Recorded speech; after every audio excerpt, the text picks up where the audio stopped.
Ya, kita lanjutkan dialog kita dengan Pak Hadi dari Kemhub dan juga Pak Tulus Abadi. Nah, Pak Tulus, ini tentang penanganan ataupun juga manajemen dari Lion Air ketika ada delay dan refund yang begitu banyak kepada konsumen. Apakah ini sudah ideal kemarin penanganannya? Ya, saya kira jauh dari ideal. Bahkan itu kejadian yang paling tragis dengan mekanisme penyelesaian yang juga tragis. Tragisnya seperti apa, Pak? Ya, tragisnya karena kemudian dalam hitungan jam, ya, dalam beberapa jam tidak ada informasi apapun pada konsumen tentang bagaimana menyelesaikan persoalan ini. Ini kan sebuah ironi besar ya, perusahaan besar, terbesar, tetapi kemudian mekanisme penyelesaian terhadap suatu kasus malah sangat tragis. Kompensasi 300.000 itu tidak cukup ya, Pak ya? Oh ya, konsumen itu kan inginnya tidak ada kompensasi dong, karena dia ketika kita melakukan moda transportasi udara, kita inginnya cepat, tepat, dan selamat. Tapi kalaupun harus ada satu dan lain hal, misalkan force majeure atau bagaimana yang masih bisa diterima dalam akal sehat,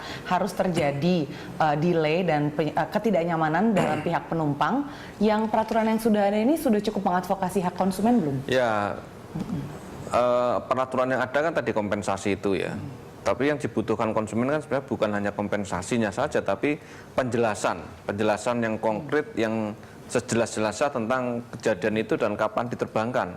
Nah, ini kan ketika terjadi delay ini kan tidak ada penjelasan yang jelas ya, hampir tidak ada clear ya, dari Lion Air maupun dari pihak bandara dan lain-lain, sehingga konsumen keadaan panik, sehingga secara psikologis ketika konsumen melakukan anarkisme itu bisa diterima secara akal sehat karena tidak ada penjelasan yang ya mestinya itu kan tidak terjadi di tengah perusahaan penerbangan yang sangat besar, di tengah kompetisi yang sangat ketat itu mestinya tidak terjadi semacam itu. Pak Hadi, kalau ada terjadi delay seperti ini yang memang masif, puluhan penerbangan juga lebih dari 4 jam, sebenarnya SOP-nya selain kompensasi 300.000 yang sudah dikatakan Pak Tulus tadi, sebenarnya nggak cukup, apa aja sih? Kalau soal penjelasan diatur nggak?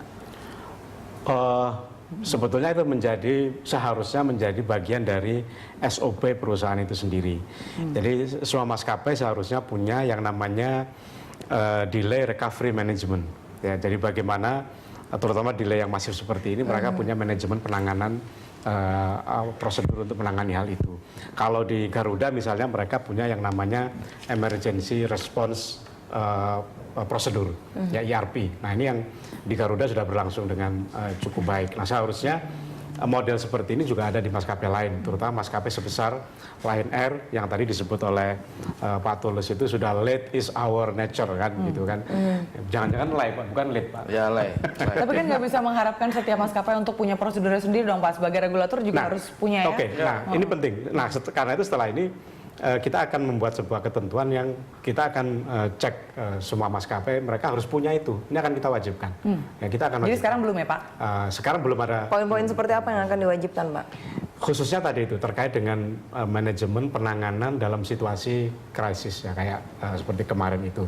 Yang disebut Pak Tulus tadi itu harus ada misalnya officer ya, atau pejabat atau petugas yang ada di tengah-tengah penumpang untuk memberikan penjelasan. Oke, harus ada FOO. Untuk Kemudian menyampaikan ini mau kemana sih, ini mau bagaimana sih penanganannya, kalau yang mau refund kemana misalnya kan, kalau yang minta untuk menginap seperti apa misalnya begitu, itu harus ada. Benar-benar detail ya, Pak. Kemudian harus juga ada officer yang berkoordinasi dengan stakeholder yang lain.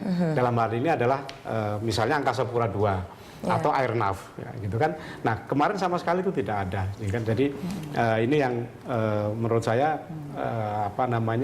satu catatan yang penting, bahwa memang dari sisi regulasi masih ada banyak hal yang harus kita Oke, personal harus ada, tapi hak-hak konsumen juga akan diatur secara detail nggak di peraturan ini? Misalkan kalau di bawah 4 jam apa, di atas 4 jam apa, penginapan, makanan. Iya, itu sudah jelas. Kalau itu sudah jelas ya, Pak Tulus ya. Ya, cuma tadi ketika sudah jelas, tapi saya lihat di lapangan itu banyak pelanggaran-pelanggaran, tapi kemudian tidak dieksekusi oleh operator dan tidak ada apa nih sanksi. konsekuensi hukumnya kira-kira kalau tetap nggak dilakukan juga peraturan yang sudah detail nanti?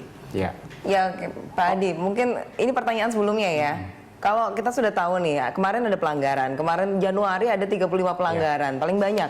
Tapi ternyata dari Kemhub sendiri kok kayaknya tidak berani, apa ini jangan-jangan yang punya karena One Team Press atau gimana ini?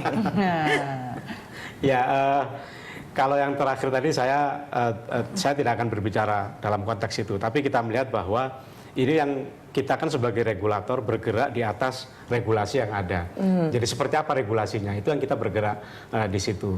Regulasinya memang mungkin ya kita lihat sudah tidak cukup relevan dengan situasi sekarang karena itu kan PM 77 itu tahun 2011 ya, kemudian ada lagi PM 49 tahun 2012. Nah karena itu kita akan merevisi regulasinya. Nanti butuh waktu berapa lama lagi nih Pak untuk keluar peraturan yang baru? Kita akan percepat itu. Termasuk juga tadi itu keharusan maskapai penerbangan untuk memiliki sebuah delay recovery management. Nah besok hari Senin kan mereka akan kita panggil. Salah satunya adalah kita ingin ada dua hal. Yang pertama adalah terkait dengan itu ya, kita ingin memastikan mereka punya SOP untuk hal itu atau tidak ya, dan karena itu kalau itu misalnya belum, maka keputusan kita untuk menghentikan semua rute baru dia itu akan terus berlangsung. Ada ancaman akan dihentikan rute-rute barunya itu ya? sudah diputuskan. Baik. Jadi itu baru wacana Pak? Sudah diputuskan. Jadi ada dua hal. Yang pertama yang sudah dikirimkan itu adalah peringatan keras kemarin hari Jumat oleh Dirjen Perhubungan Udara. Tidak boleh membuka rute baru. Tidak boleh membuka rute baru. Nah itu yang dua poin tadi. Yang pertama adalah kita akan memastikan SOP yang mereka miliki dalam kaitan dengan penanganan penumpang ya, dengan tujuan agar jangan sampai penumpang itu diabaikan hak-haknya. Yang kedua adalah kita akan melihat rasio antara jumlah rute dengan pesawat dan kru yang mereka miliki. Nah ini yang poin kedua yang disampaikan oleh Pak Dirjen kemarin adalah itu. Jadi kita akan melihat rasio antara berapa jumlah pesawat mereka, kemudian berapa jumlah kru mereka, dan berapa rute yang mereka miliki. Ini match nggak rasionya? Ini sehat nggak nih gitu ya? Betul, sehat nggak gitu. Nah kenapa ini demikian? Karena jangan sampai mungkin ini yang salah satu dibalik kemarin begitu riuh rendah itu adalah tidak sinkronnya antara agresivitas dari sisi marketing, pelebaran saya bisnis dengan agresivitas sisi marketing dengan ketersediaan faktor-faktor pendukung ya untuk penerbangan sebuah. Padahal aturannya kan setahu saya gini Pak, setiap satu rute, satu trayek itu kan aturan normalnya itu dia harus punya 3,5 set cabin crew. Nah, apakah itu juga sudah dipenuhi atau belum? Atau juga ternyata dilanggar dan tidak ada mungkin monitoring, tidak ada pengawasan. Kemarin sudah ada audit kan Pak kan dari Kemhub. Nah itu auditnya seperti apa? Selain yang 35 pelanggaran itu kan masih ada audit lagi kan? Oh beda.